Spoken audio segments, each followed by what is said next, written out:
NH 56 જે ધરમપુર તાલુકાના કરંજવીર ગામે જે માન નદીનો પુલ છે એ અત્યંત જર્જરિત હાલતમાં છે। આજે જે બરોડા ખાતે જે દુર્ઘટના બની છે ક્યાંક ને ક્યાંક આ ધરમપુર ખાતે પણ ન બને એનો અધિકારીઓ રાહ જોઈને બેઠા એવું મને લાગી રહ્યું છે। કારણ કે 2019થી અમે આ પુલ બાબતની અને રસ્તા બાબતની રજૂઆત કરી રહ્યા હતા, પરંતુ અધિકારીઓ કામ સુદ્ધા કે જોવા સુદ્ધા તકલીફ લીધી નથી। અધિકારીઓને અમે સામાન્ય સભામાં હું લેખિતમાં રજૂઆત કરી ચૂક્યો છું, 2019થી રજૂઆત કરું છું, પરંતુ એમનું પેટનું પાણી પણ હાલતું નથી। વાપીથી શામળાજીને જોડતો નેશનલ હાઈવે 56 પર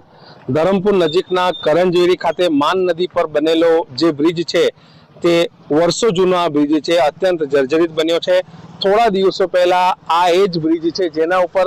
ખાડાઓ પડ્યા હતા, બોકારા પડી ગયા હતા, બ્રિજ પરથી નદીના પાણી દેખાઈ રહ્યા હતા, જેના કારણે જે છે